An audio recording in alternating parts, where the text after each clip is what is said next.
Okay, good morning, everyone. Welcome to my little office somewhere else, another site. Today, we're going to read Geronimo Stilton. My name is Stilton, Geronimo Stilton. So here we go. The name of the chapter is My Name is Stilton. My name is Stilton, Geronimo Stilton. I like to think of myself as a normal mouse. I have a pretty normal job. I am the publisher of the Rodent Gazette. It is the most popular newspaper in New Mouse City. I like normal things like classical music and good books. I always wear a suit and tie.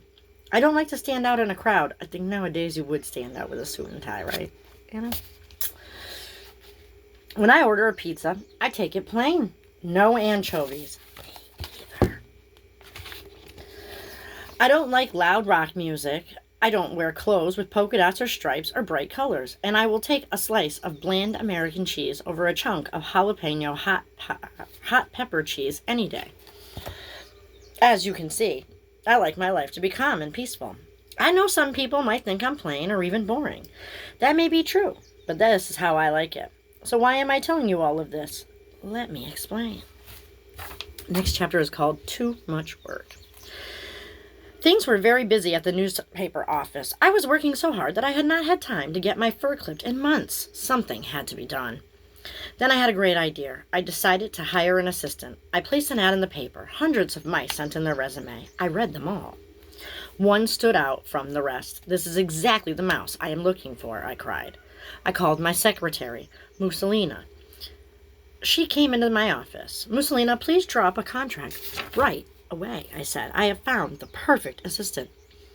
It says here her name is Pinky Pick. She is young and smart. She has excellent computer skills, and she is an expert on the latest trends. This is just what we need, a trendy mouse. Mussolini frowned. Don't you want to bring her in for an interview first? She asked. I did not want to wait. Pinky Pick sounded perfect. There is no need for that, I said. I have years of experience as a newspaper editor. I just need to look a rodent in the snout to know if he or she will do a good job or not. I can feel it in my whiskers. Your intuition might be a little wonky. She's going to be great. Of course, Mussolini said, but, are you sure? My whiskers never lie, I snapped. I did not want to argue. I was so sure I was right. Well, those are famous last words. Next chapter. A mouse and platform sneakers. The next day, I woke up before sunrise. I had to get to the office early to catch up with my work. I brushed my tail with cheddar toothpaste. I'm sorry, he brushed his teeth, not his tail. Brushed my teeth with cheddar toothpaste. Then I got dressed and ran downstairs. I'm going to pass on cheddar toothpaste. No, thank you. My driver was waiting for me. I got into my car, and we drove through the empty streets of New Mouse City. At 6 a.m, everything was peaceful and quiet.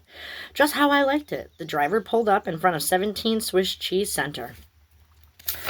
I walked into the building and headed down a long hallway covered with cheese yellow wallpaper. Then I opened the door to my office. Stacks of paper covered the floor and desk. Cheese niblets.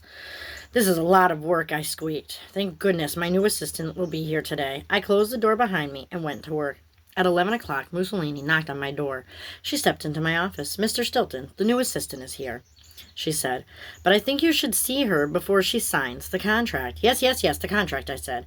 I was so busy with work, I was not really listening to Mussolini.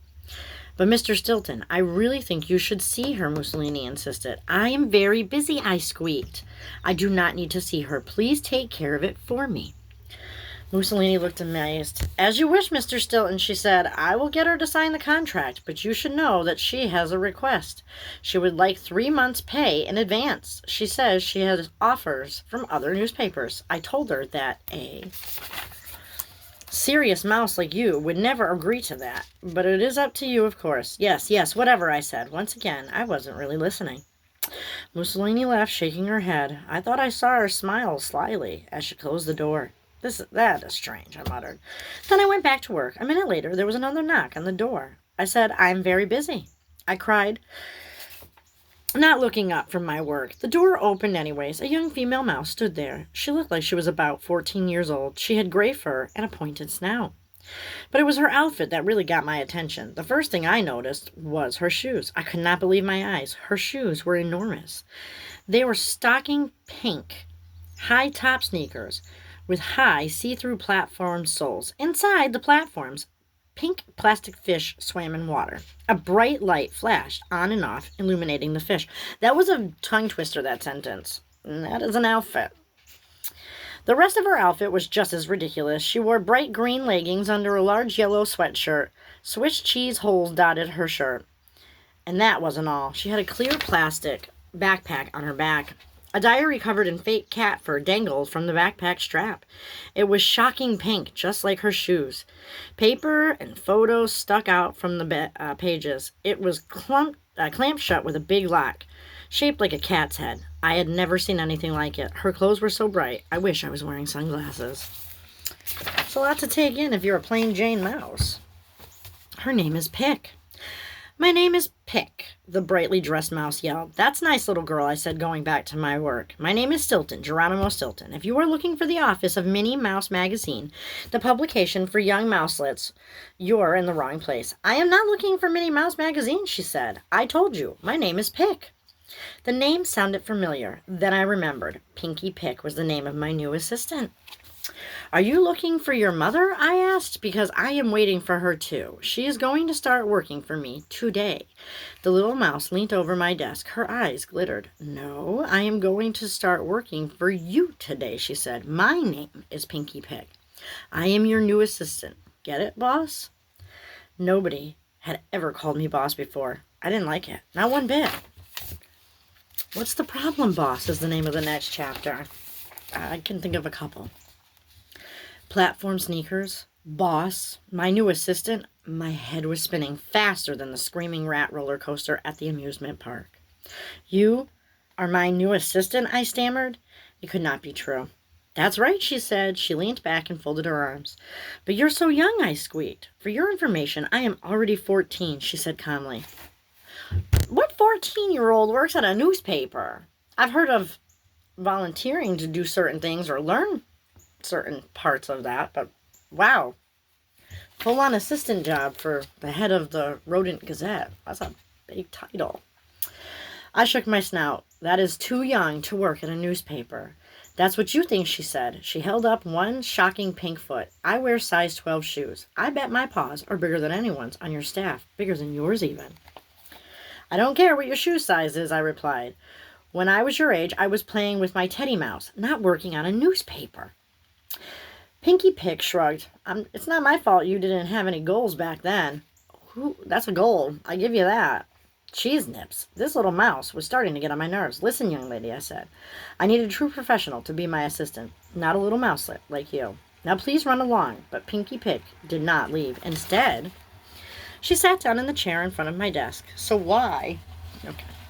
Why did you hire me? She asked softly. Hire you? I cried. Why would I hire someone like you? That's ridiculous.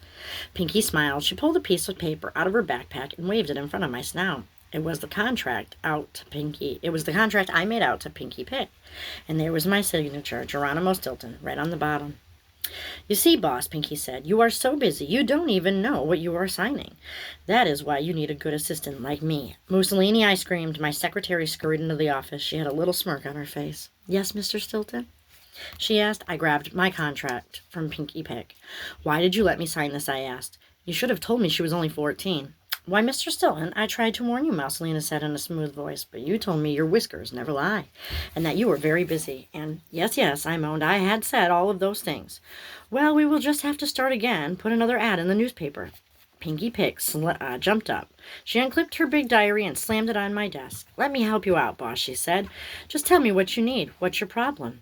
I sighed. Of course, I could not take this little mouse seriously. My coworker just walked in, just so everybody is aware. No, that's fine. Want to say hi? Hello. But I did have a problem. I am sure you can't help me, I said. I have to find information on a very rare cheese for an article I am writing. I don't even know what it's called. It is made in a small village in the fossil forest. I need to know how it is made and how much it cost. Pinky Pick grinned. Leave it to me, boss, she said. I can figure anything out on the net. I am a regular cheese whiz when it comes to computers. She sat down in front of the computer and grabbed the mouse.